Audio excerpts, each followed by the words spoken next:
Hello everyone.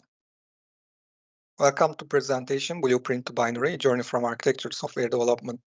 So it is my pleasure to be one of the speaker and share my experiences with you. And hopefully at the end of this presentation, we will have a better understanding of how to create our career framework and gain technical skills over plugin development.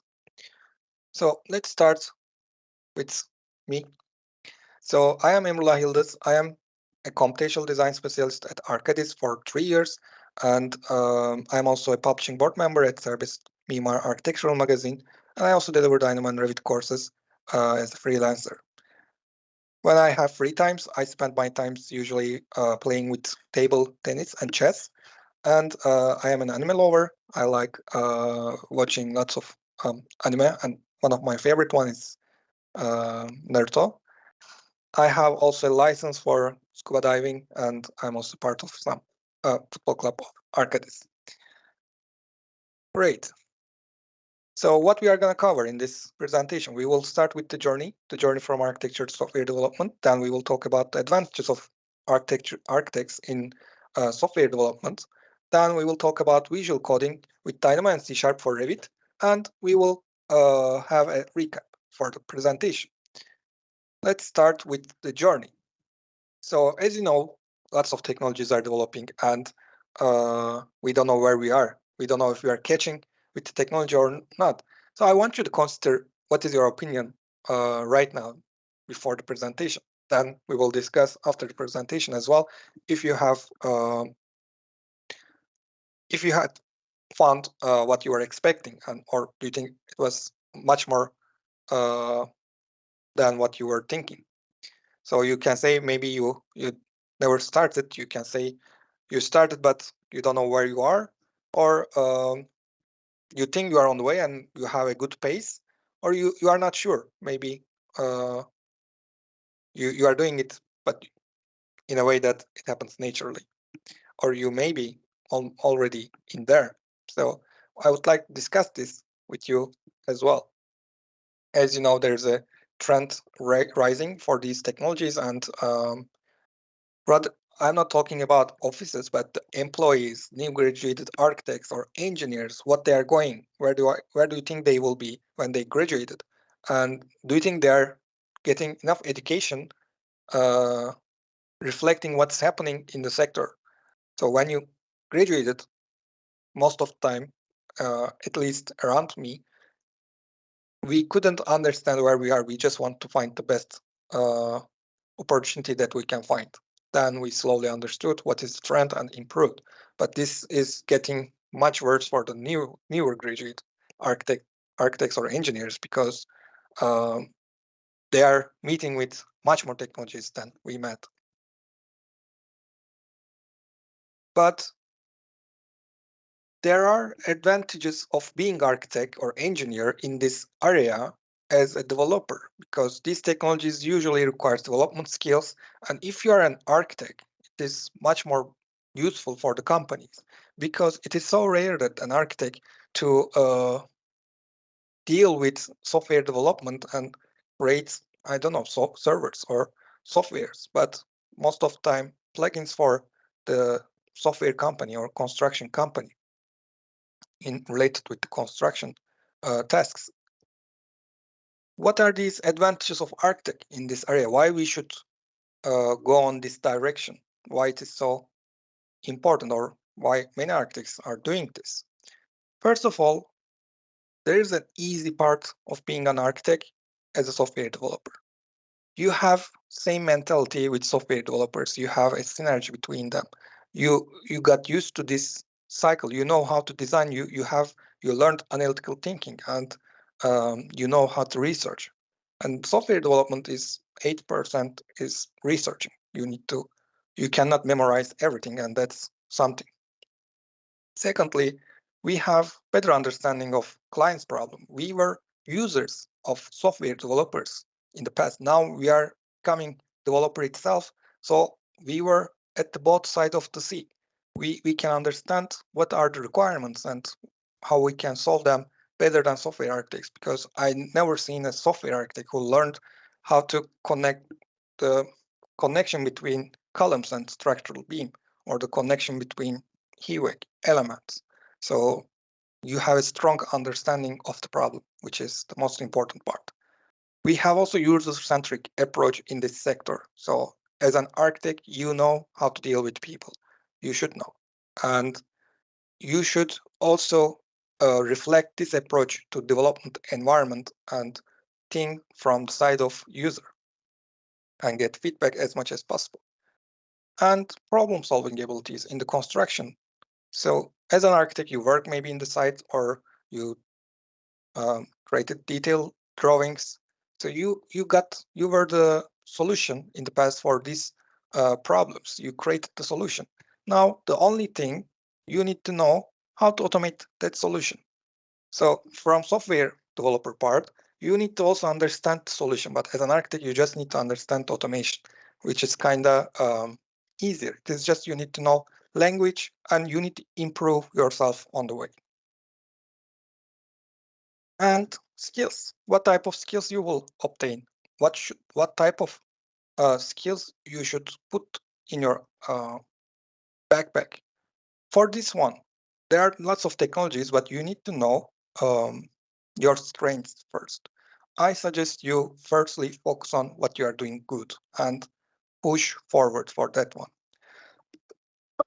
Sorry, get expertise. Learn everything about it as much as you can. You might be focused on creativity. You can focus on design. You can be good at communication or management. So you are a leader, maybe. You need to focus on these tools. Or you are analytical thinking. Maybe you want to focus on more tools that are doing analysis of softwares or environments.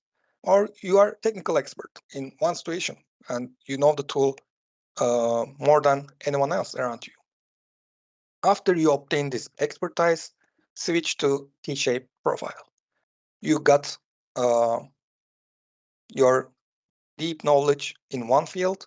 Now it is time for you to broaden your horizon, learning what's going on in other disciplines. Make yourself cross-disciplinary, multidisciplinary. You cannot know only architecture. You need to understand the management. You need to understand investment. You need to understand many things that will be useful for you. You need to understand how servers are creating, maybe. You need to understand software-related topics. So you need to you need to broaden your horizon and gain that rich personality profile. For us in BIM environment, there are two important technology that is very, very helpful for delivering our tasks. One of the tool is called Dynamo. So Dynamo is a visual programming tool. But what exactly it is a low-code environment which helps you to create plugin scripts that will automate your daily tasks, or it will create a parametric design or generative design, or it will create an analysis report for your design. So for this environment, you don't need to know any hard, deep coding. You need to know how the coding is working. And at the end, you have also a fun tool called Dynamo Player, which delivers your script to user as a user-friendly way. If we go further, why do we need it? Can we not just hire software developers? You can, but the problem is budget and timing. Software development is require much more budget, but if you have a visual coder, which a person experienced in visual tools, it is faster to solve the simple problems like daily automation tasks. And it is an environment where you can see as in the screen, you don't need dots or semicolons, parentheses that will confuse your mind to learn coding. It is just user-friendly. You just connect the wires to each other and easy to learn. Dynamo is using design script language. The one you see on the right is what's happening on the left. It is the behind the curtains. So these tools, nodes, boxes are being called as node.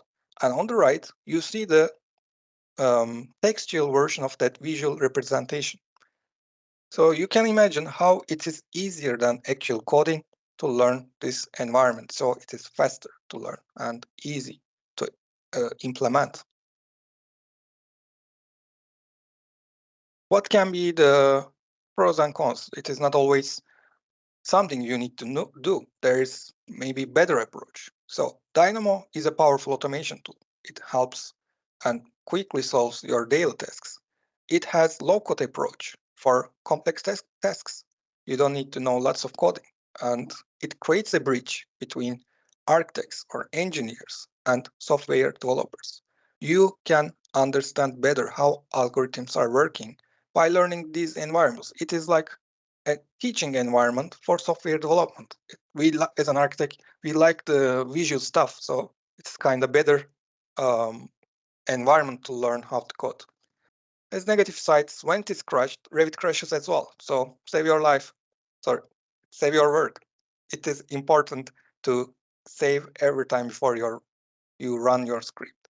It has some performance issues sometimes when working with large data, specifically when it is geometrical data.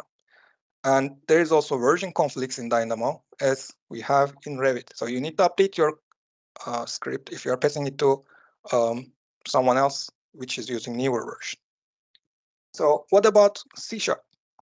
For C#, we will go through plugin development, and since we don't have too much time, I will show you how it needs to be done step by step, but the code is pre-made and we will just see the results. So step 0, this is the initial step, which you need to have some softwares already. And to create a Revit plugin, you need to install Visual Studio and set a .NET Framework version. For these versions, referring to Revit version that you want to use, you can check online which version is referring to which Revit version, but it's starting with 4.6, referring to 2019. It goes to newer versions of Revit. Secondly, we will create a new project. So here, when you say new file, let's close the solution first. Yeah, from here, let's say new project, and you will see .NET Framework here for C#. We will go with this, and when we say next, we will set the framework to 4.8, and when we create the project, will be created. But since we already have the project, I will just go with this. So second step, create command class, which is a class that will control the function of your buttons in the plugin. Then create app class, which is the main part of your plugin, controlling the creation of elements for ribbon, like tab, panel, and button.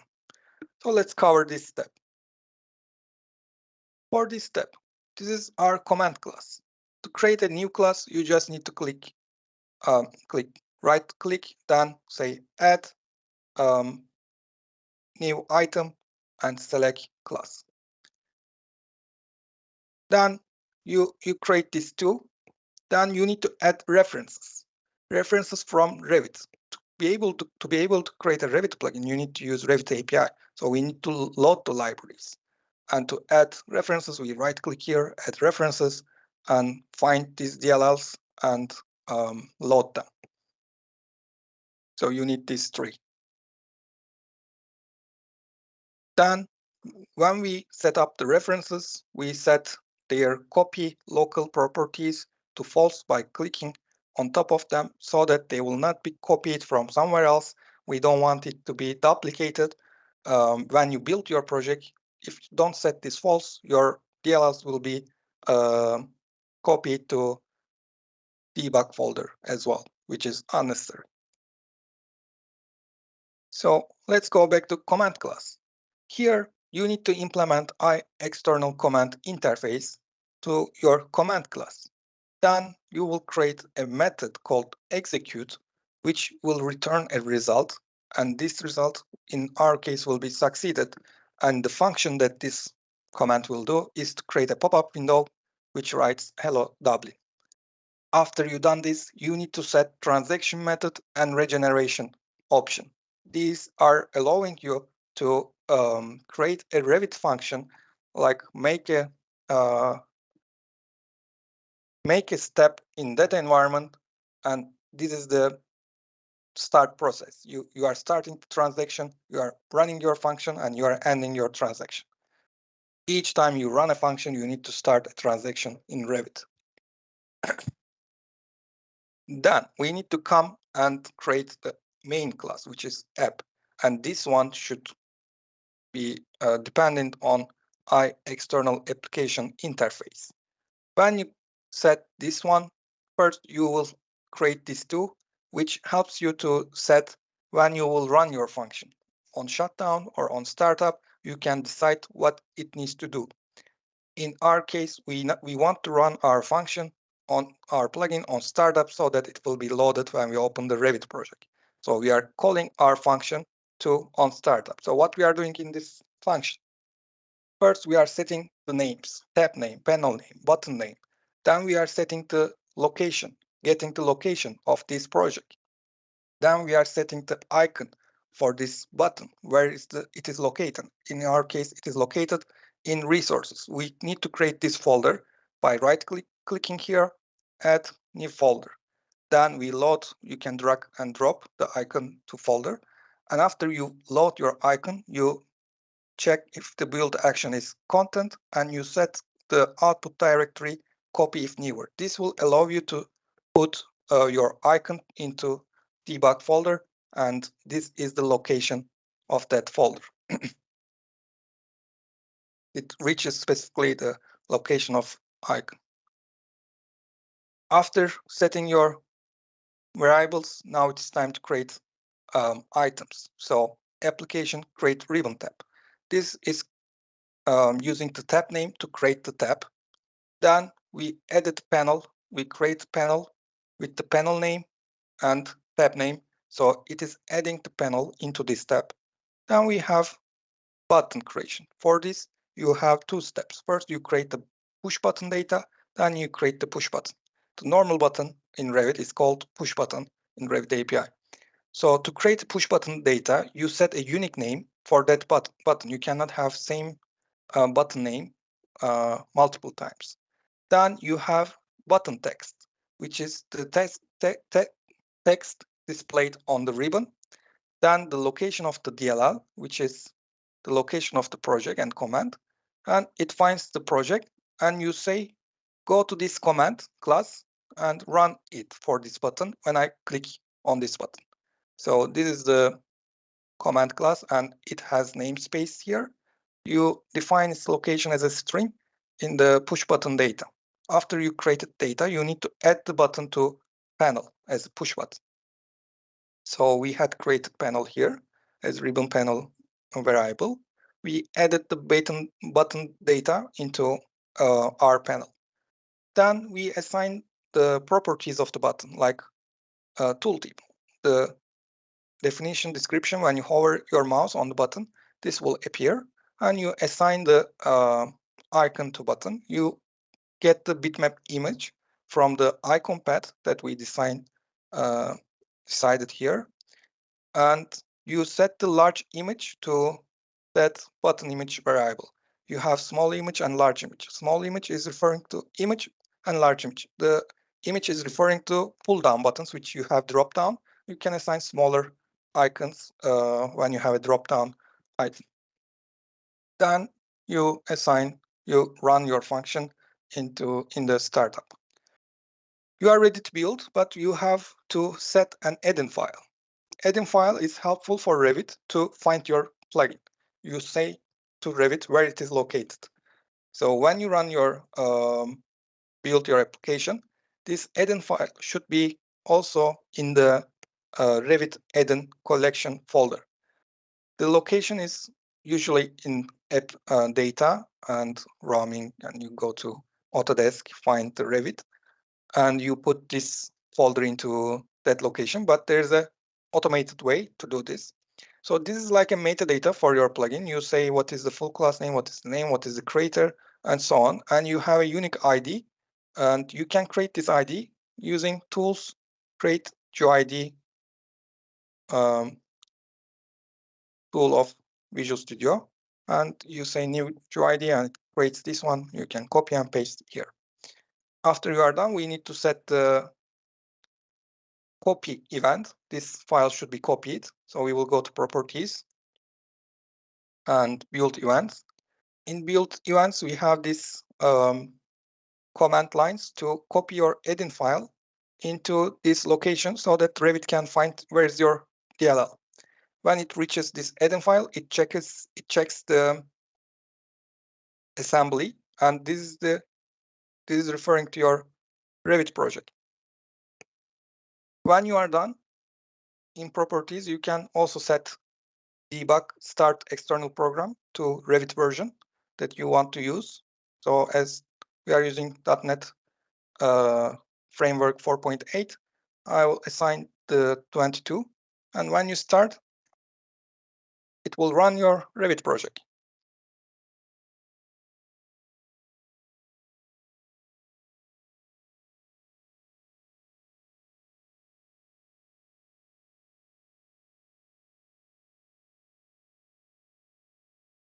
So this is it.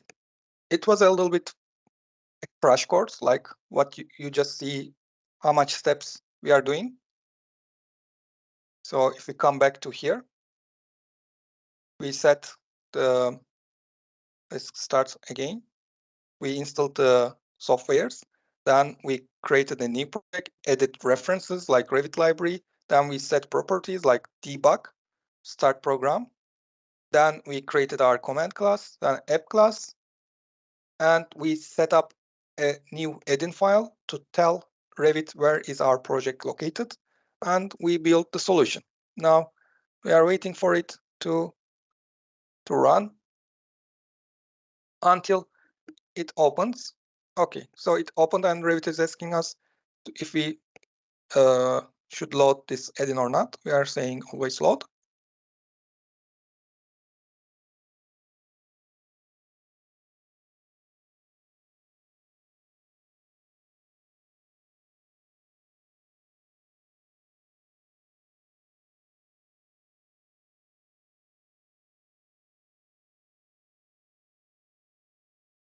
So new,